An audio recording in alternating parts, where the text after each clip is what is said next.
পৌষ সংক্রান্তিতে আমরা সকলেই বাড়িতে বিভিন্ন ধরনের পিঠে তৈরি করে থাকি। তার মধ্যে অন্যতম হলো ভাজা পুলি পিঠে। এই পিঠে খুব মুচমুচে এবং সুস্বাদু হয়ে থাকে। বাই দ্য ওয়ে, হাই, আমি Puja. Welcome to my channel Puja's cooking corner. চলুন দেখে নেওয়া যাক আজকের রেসিপি। উপকরণে আমি প্রথমেই নিয়েছি চালের গুঁড়ো 1 বাটি, আলু 2টো, রাঙা আলু নিয়েছি 4টে, মুসুর ডাল 1 বাটি, গুড় 250 গ্রাম, মাখা সন্দেশ 200 গ্রাম, সাদা তেল নিয়েছি পরিমাণ মতো, নুন পরিমাণ মতো। প্রথমে গ্যাস অন করে কড়াই বসিয়ে দেব। তারপর 2টো আলু এবং 4টে রাঙা আলু ছোট ছোট করে টুকরো করে কেটে ভালো করে ধুয়ে কড়াইয়ের মধ্যে দিয়ে দেব। এরপর পরিমাণ মতো জল দেব এবং আগে থেকে ধুয়ে রাখা মুসুর ডালটা দিয়ে দেব। এরপর স্বাদ মতো নুন দিয়ে ঢাকা দিয়ে আমি সিদ্ধ করতে দেব। আপনারা চাইলে মুসুর ডালের পরিবর্তে মুগ ডাল দিয়েও করতে পারেন। ঢাকা দিয়ে 15 থেকে 20 মিনিট পর ঢাকা খুলে দেখব ডালটা ভালোভাবে সিদ্ধ হয়ে গেছে।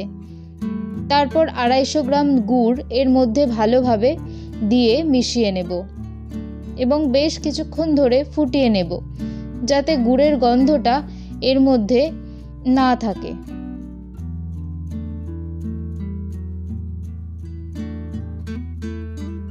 এরপর এই মিশ্রণটার মধ্যে একটু একটু করে চালের গুঁড়ো দিয়ে ভালোভাবে মিশিয়ে নেব।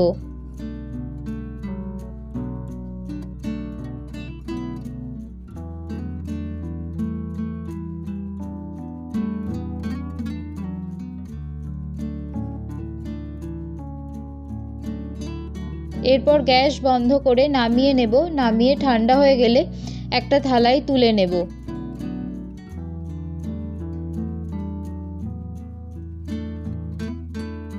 এরপর হাত দিয়ে আমি ভালো করে ঠেসে ঠেসে মেখে নেব।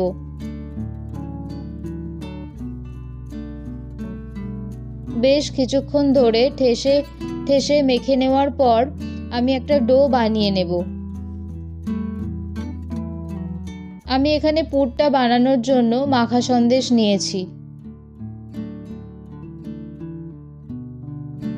তারপর 2 হাতের সাহায্যে গোল করে মাঝখানটা বাটির মতো শেপ দেব।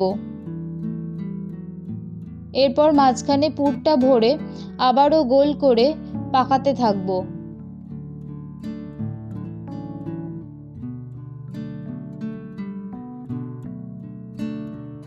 ভালো করে গোল করে পাকিয়ে একদিকটা সরু করে পাকিয়ে নেব। আমি এখানে একদিকটাই পাকিয়েছি, দেখতে অনেকটা প্রদীপের মতন শেপ হবে। আপনারা চাইলে দুদিকটাও পাকিয়ে নিতে পারবেন। যেহেতু এটা দেখতে সুন্দর হয় তাই আমি এইভাবেই করেছি। আমি একটা একটা করে এইভাবে সব পিঠেগুলো পাকিয়ে নেব।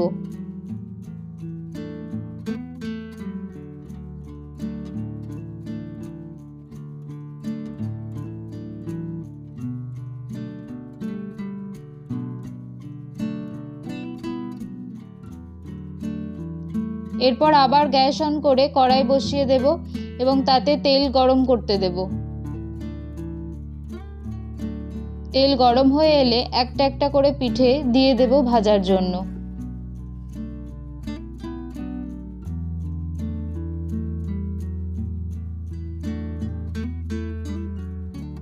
একদিকটা লাল হয়ে ভাজা হয়ে গেলে উল্টে অন্য দিকটা ভাজতে দেব।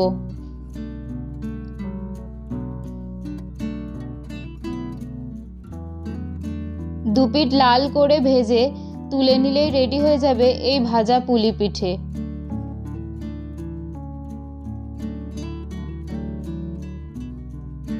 অসংখ্য ধন্যবাদ ভিডিওটি দেখার জন্য। এরকম আরও ভালো ভালো রেসিপি পেতে আমার ভিডিওটি লাইক করে চ্যানেলটি সাবস্ক্রাইব করে রাখুন। ধন্যবাদ। ভালো থাকবেন, সুস্থ থাকবেন।